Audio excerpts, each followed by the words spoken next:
আমি ইন্দ্রাণী, শুরু করছি আজকে। স্কুল সার্ভিস পরীক্ষায় সেরা সাফল্য মানেই oxygen books SSC gateway series. গতকাল মমতা বন্দ্যোপাধ্যায় বলেছেন 2026-এ আবার হাওয়াই চটি উঠবে নবান্নের 14 তলায়। সেটাকে সংখ্যাতেই জানিয়ে দিয়েছেন second in command Abhishek Bandyopadhyay. তিনি বলেছেন বিজেপি 50-এর নিচে পাবে। এবং খেয়াল করে দেখুন, এই কথাটা আমরা আমাদের এই অনুষ্ঠানে বেশ কয়েকবার বলেছি। হ্যাঁ, বিজেপি 50 কেন, তার অনেকটা তলাতেই থেকে যেতে পারে। এবং সেই তথ্য, সেই খবর বিজেপির ওপর মহলের কাছেও আছে বলেই তারাও প্রস্তুতি নিচ্ছেন। মানে মাধুকরীর আগে, রোজকার ভিক্ষেতে বের হওয়ার আগে বৈষ্ণবরা যেমন কপালে তিলক কেটে একটা সৌম্য, ভদ্র, সভ্য চেহারা নিয়ে বের হয়, সেরকমই বিজেপিও খানিক বদলানোর চেষ্টা করছে। অন্য সুর শোনা যাচ্ছে বিজেপির গলায়। লক্ষ্য যখন স্কুল সার্ভিস, সঙ্গে আছে গেটওয়ে সিরিজ, অক্সিজন বুকস। 2024-এর পরে বেশ কিছুদিন কাঁথির খোকাবাবু চাই না আমাদের 33% মুসলমানের ভোট, ওসব থাকুক মমতা বেগমের জন্য, আমরা সনাতনীদের ভোট চাই। যেমন নিরেট প্রধানমন্ত্রী, তেমনি নিরেট এই টাচমিনট খোকাবাবু। এই সনাতনীদের বিরুদ্ধেই এই বাংলার দলিত মানুষের লড়াই। যে লড়াই থেকে জন্ম নিয়েছে বৈষ্ণব ধর্ম, চৈতন্যদেব, যে লড়াই থেকে জন্ম নিয়েছে মতুয়ারা, গুরুচাঁদ, হরিচাঁদ ঠাকুর, সেই সনাতন ব্রাহ্মণ্যবাদের কাঁধে ভর করে নাকি উনি বাংলার গদিতে বসবেন। কিন্তু খেয়াল করেছেন, ইদানিং সেসব কথা বলা বন্ধ। দিল্লির নির্দেশ এবং শক্তি চট্টোপাধ্যায় পড়া রাজ্য সভাপতি একই বৃন্তে দুটি কুসুমের কথাও বলছেন। এই পরিবর্তনের তো দরকার ছিল না, যদি বিজেপির ওপর মহল বুঝতে পারত যে এই মেরুকরণে, এই তীব্র মুসলমান ঘৃণা ছড়িয়েই মসনদ দখল করা যাবে। পরিবর্তন হয়েছে কি যোগীজির কথায়? না, তিনি এখনো বিষ ঢেলেই চলেছেন, বরং আরো বেশি করেই ঢালছেন। কারণ সেখানে সেই বিষ কাজ করছে, এখানে সেই বিষ কাজ করছে না বলেই বাংলা বিজেপিতে কিছু পরিবর্তন দেখা যাচ্ছে। জয় শ্রীরাম, জয় শ্রীরামের বদলে ঝুপ করে জয় মা কালী, জয় মা দুর্গাতে নেমে এসেছে। কদিন পরে জয় বাংলাও বলতে পারে, কিন্তু তাতেও কি কাজে দেবে? না, কাজ দেবে না। 50-এর নিচে নামবেই বিজেপি, সেটাই বিষয় আজকে। হ্যাঁ, 2026-এ বিজেপি 50টার কম আসন পাবে, কিন্তু কেন? আগামী বছরে রাজ্যের বিধানসভা ভোট, 294 আসনে বিধানসভায় বিজেপি কত আসন পাবে তা নিয়ে চর্চা। বৃহস্পতিবার তৃণমূলের সর্বভারতীয় সাধারণ সম্পাদক অভিষেক বন্দ্যোপাধ্যায় দলীয় এক জনসভা জানিয়েছেন, রাজ্যের আগামী বিধানসভা নির্বাচনে 50-এরও কম আসন পেতে পারে বিজেপি। অর্থাৎ শেষ বিচারে আসন সংখ্যার হেরফের হতেই পারে। কিন্তু তৃণমূলের কাছে ভোটের বাজারে তাদের প্রধান প্রতিপক্ষ হলেও বিজেপি কোনো চ্যালেঞ্জ নয়। অভিষেকের বক্তব্যে তেমনই দাবি করা হয়েছে। অন্যভাবে বলা চলে, 2026 সালে ফের নবান্নে মুখ্যমন্ত্রী কুর্সিতে বসবেন মমতা বন্দ্যোপাধ্যায়। সে ব্যাপারে অভিষেকের প্রত্যয়ই প্রতিফলিত তার বিজেপির আসন প্রাপ্তি নিয়ে জনসমক্ষে এই ঘোষণায়। এক নাগারে 3 দফায় রাজ্য ক্ষমতায় মমতা সরকার, ফলে জনমানসে প্রতিষ্ঠান বিরোধিতার প্রবণতা থাকাটা স্বাভাবিক। সরকার তথা রাজ্যের শাসক দলকে তার মোকাবেলা করতে হয়, কিন্তু বাংলার ক্ষেত্রে চিত্রটা ভিন্ন। রাজ্য সরকার শাসক তৃণমূলের বিরুদ্ধে নানা অভিযোগ সত্ত্বেও মুখ্যমন্ত্রী মমতার জনপ্রিয়তায় এতটুকু ভাটার লক্ষণ নেই। উল্টো দিকে প্রধানমন্ত্রী নরেন্দ্র মোদী থেকে কেন্দ্রীয় স্বরাষ্ট্রমন্ত্রী অমিত শাহ এখন থেকেই বাংলায় এসে বিজেপির পালে হাওয়া দিতে শুরু করেছেন। কিন্তু গোষ্ঠী কন্দলে সদা ব্যস্ত বঙ্গ বিজেপির নেতারা, সাংগঠনিক শক্তিতে তৃণমূলের ধারে কাছে নেই বিজেপি। উগ্র হিন্দুত্ব নির্ভর বিভাজনের রাজনীতি আর কেন্দ্রের শাসন ক্ষমতার অপব্যবহারকে পুঁজি করে রাজ্যে ক্ষমতা দখল করতে চাইছে বিজেপি। বিজেপি 50টার কম আসন পাবে, তার প্রথম কারণ হলো টিনা। না, আমি কোনো নতুন কেচ্ছা কেলেঙ্কারির কথা বলছি না। টিনা হলো TINA, there is no alternative। হ্যাঁ, কোনো বিকল্পই নেই। কার? মমতা বন্দ্যোপাধ্যায়। একটা বিকল্প মুখ থাকাটা কি খুব জরুরি? না, একেবারেই নয়। অনেক সময় বিকল্প মুখ ছাড়াও ধসে পড়েছে সাম্রাজ্য। কিন্তু উঠতে, বসতে, খেতে, শুতে, ঘুমে, জাগরণে যদি আপনি মমতা বন্দ্যোপাধ্যায়কেই আক্রমণ করে থাকেন, তাহলে এই প্রশ্ন তো আসবেই যে বেশ তো ওনার জায়গাতে কে ভাই? শুভেন্দু অধিকারী, যার রাশি রাশি ভুরি ভুরি কথা ছড়িয়ে আছে অন্তর্জালে, ইন্টারনেটে, গুগলে, ইউটিউবে, সমাজ মাধ্যমে, যেখানে তিনি মমতার এই কাজগুলোকে সমর্থন করছেন, প্রশংসায় ভরিয়ে দিচ্ছেন। ছড়িয়ে আছে অসংখ্য তেমন কথাবার্তা যা শুনলে এবং কেউ অনুবাদ করে দিলে এখনো মোদিজি শান্তিকুঞ্জে ইডি সিবিআই পাঠাবেন না। তিনি কোনোদিনও বিকল্প মুখ হয়ে উঠতে পারবেন না তার শেকড়ের জন্য। সেই মুনির বরে বাঘ হওয়া ইঁদুরের মতোই তিনি তার জন্মদাগ মুছে ফেলতে পারছেন না। এর পরের নামগুলো মমতা বন্দ্যোপাধ্যায়ের কোড়ে আঙুলের সমান। তাহলে হবে কি? ওই যে 50-এর নিচে। দ্বিতীয় কারণ হলো সেই পুরনো কথাটা, রেখেছো বিজেপি করেই মাগো বাঙালি করনি। রুটি দিয়ে যারা আলু পোস্ত খায়, যাদের ক্যাডারদের কার্যকর্তা বলা হয়, প্রবীণকে বরিষ্ঠ বলা হয়, জেলাকে মন্ডল, আর মোদিজির প্রতিশ্রুতি না বলে যারা ঘোষণাপত্র বলে, তারা এই বাংলাতে কি করে রাজনীতি করবে? তাদের চোলায় চোলায় চোলাই থাকতেই পারে, জয়ের ভেরি বাজবে কি করে? যারা সনাতনের কথা বলে তারা এই বাংলার দলিতদের সমর্থন কি করে পাবে?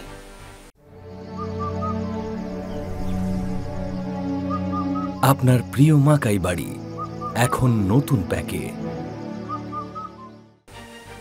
3 নম্বর কারণ হলো বঙ্গ বিজেপি এই মুহূর্তে নব্য আদি বিজেপি শিবিরে এমন ভাবে ভাগ হয়ে গেছে যা সারিয়ে দুই শিবিরকে এক মাঠে নামানো অসম্ভব।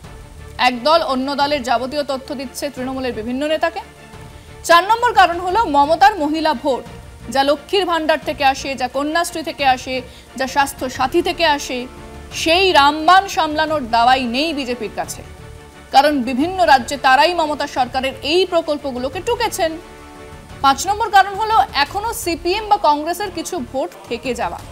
সেই 7, 8, 10% ভোটও যদি মেলডাউন করত, চলে যেত মমতা বিরোধী বিজেপির বাক্সে, তাহলে 1 সেকেন্ডে ছবি বদলে যেত।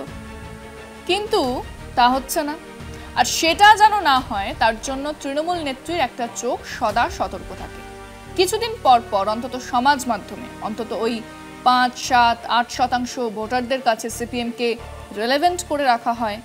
ওনারা নবান্ন অভিযান করেন, মীনাক্ষী সৃজনরা রাস্তায় নামেন, কমেছে, ওনাদের ভোটই গেছে বিজেপির বাক্সে। সম্ভবত 2026-এর পরে সেই ভোট আবার ঘরমুখ হবে, কিন্তু যা আছে তা অন্যদিকে যাবে না।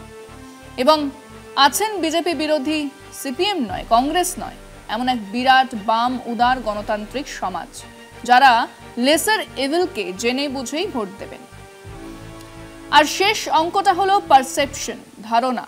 হেরো পার্টি হারে, জিতবে বা জিততে পারে যে দল, সেই দল আশার বাইরেও 2-4টে আসন বেশি পায়। খানিকটা জো জিতা ওয়াহি সিকান্দার গোছের ব্যাপার। তো জিতবেই তৃণমূল, খামোখা উল্টো দিকে নাও বেলাম কি? এই যুক্তি বহু লোকের মাথাতে কাজ করে। যে যুক্তি ভেঙেছিল 2019-এ, জিতবেই বিজেপি, এই ধারণায় সেবার 18টা আসন এনে দিয়েছিল। 2021 ছিল কি জানি কি হয়, কিন্তু 2024 থেকে আবার ধারণাটা হলো তৃণমূল তো জিতবেই। হ্যাঁ, এই ধারণাই তৃণমূলকে 1.5-2% বেশি ভোট এনে দেয়। আমরা আমাদের দর্শকদের জিজ্ঞেস করেছিলাম যে অভিষেক বলেছেন, আমরাও আগে বলেছি যে বিজেপি 50টার বেশি আসন পাবে না। আপনারাও অনেকেই এমনটা মনে করেন, কিন্তু আমরা জানতে চাইছি বিজেপি কেন 2026-এর নির্বাচনেও গোহারান হারবে বলে মনে করেন। শুনুন মানুষজন কি বলছেন।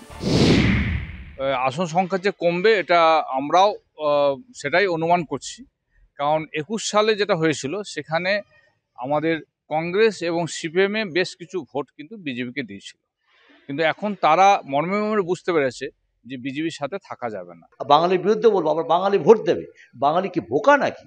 তো বাঙালি ভারতবর্ষকে পথ দেখিয়েছে, আর সেই বাঙালিকে তারা আক্রমণ করছে। তো খুব স্বাভাবিক, আমার যে আইডিয়া 30-30 মধ্যে দাঁড়াবে, এর বেশি হতে পারে।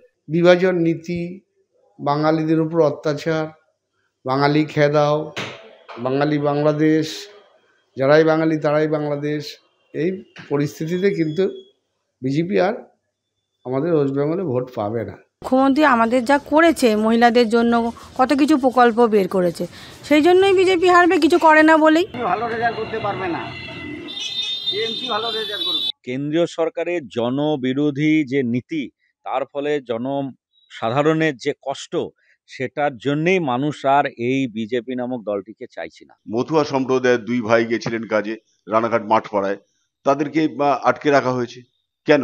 তারা তো বলছে আমরা বিজেপিকে ভোট দিয়েছিলাম। তাহলে মনে হয় এরপরে আপনার বিজেপি ভোটে জিতবে? বাংলা নিয়ে বাঙালিকে অপমান করা, হিন্দু মুসলমানকে বিভেদ সৃষ্টি তৈরি করছে এই শুভেন্দু অধিকারী। সুতরাং বাংলার মানুষ এটা মেনে নেবে না। দিদি লক্ষ্মী ভান্ডার দিচ্ছে, তাই আমাদের একটু ভালো অবস্থা হবে, চলতে পারছি আমরা। একটু বলতে পারবো না, বিজেপি মানে কন্টেস্ট হইতে পারে, বাংলা ভাষা কথা বললেই তুমি বাংলাদেশি, এটা একটা অদ্ভুত, মানে তার অস্তিত্ব বিপন্ন হয়ে যাচ্ছে। একটা মানুষের যখন সংস্কৃতি, তার ভাষা বিপন্ন হয়, তখন সে কিন্তু সেই তার পার্টিকে আর তাদের নিজেদের পার্টি বলে মনে করে না। বাংলায় যেভাবে বিজেপি ধর্ম নিয়ে অরাজকতা চালাচ্ছে, তো আমাদের যা দেখা মনে হচ্ছে বিজেপি আগামী বিধানসভা নির্বাচনে 2026-এ 30-এর উপরে যেতে পারবে না। বিভাজনের সৃষ্টি করছে, এ মানুষ মেনে নিতে পারছে না, সাধারণ মানুষ এরা মেনে নিতে পারছে না, যার ফলে বিজেপি যতই লাভ হোক না কেন, শুভেন্দুবাবু যতই চাচাস না কেন, আমাদের পশ্চিমবাংলায় 50টার উপরে যাবে না। ওদের শুভেন্দু রাজনীতি করছে, কেউ কিছু এলে ও খালি দিলীপ ঘোষ যদি একটু মমতার কাছে গেছে, ও সৌজন্যমূলক সাক্ষাৎকার, তাতেও নিয়ে ও রাজনীতি করছে।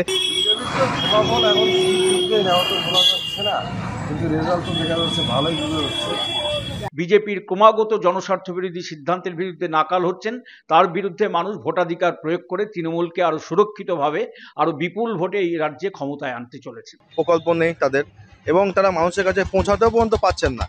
নানাভাবে সমস্যার সৃষ্টি করে, নানাভাবে দাঙ্গা লাগানোর চেষ্টা করা থেকে শুরু করে পার্সোনাল অ্যাটাক থেকে শুরু করে সব কিছু মিলিয়ে বিজেপির পশ্চিমবাংলাতে কোনো স্থান নেই।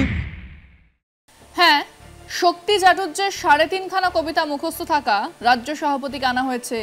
জয় শ্রীরাম থেকে জয় মা কালী, জয় দুর্গাতে নেমেছেন বিজেপি নেতারা। দিল্লি, কলকাতা জেলাতে দুর্গাপুজোর আয়োজন করছেন তারা। কিন্তু সমস্যা হলো তাদের এই চেষ্টাগুলো বড্ড মেকি, বড্ড চোখে পড়ছে। এবং কদিন আগেই মমতা কলকাতায় বাংলাতে পুজো করতে দেয় না বলার পরে, নিজেরা ধুমধাম করে পুজো আয়োজন করার পরে কোন মুখে পুজো কার্নিভালের বিরোধিতা করবেন? যদিও সেই কার্নিভালের সামনে পুরো আলোটা শুষে নেবেন তৃণমূল নেত্রী। এরই মধ্যে দুর্গা অঙ্গন, এরই মধ্যে দীঘার জগন্নাথ ধাম, এরই মধ্যে ইফতার বা বড়দিনের ক্যারলে গিয়ে মমতা যে সর্বধর্ম সমন্বয়ের ছবি তৈরি করছেন, বঙ্গ বিজেপিতে তাকে পাল্লা দেবার মতো না আছে নেতা, না আছে কোনো প্রোগ্রাম। কাজেই লিখে নিন, হ্যাঁ, 26-এর নির্বাচনে 50-এর তলাতেই থাকবে বিজেপি। আজকে এই পর্যন্তই। দেখতে থাকুন কলকাতা টিভি, রাত দিন 7 দিন।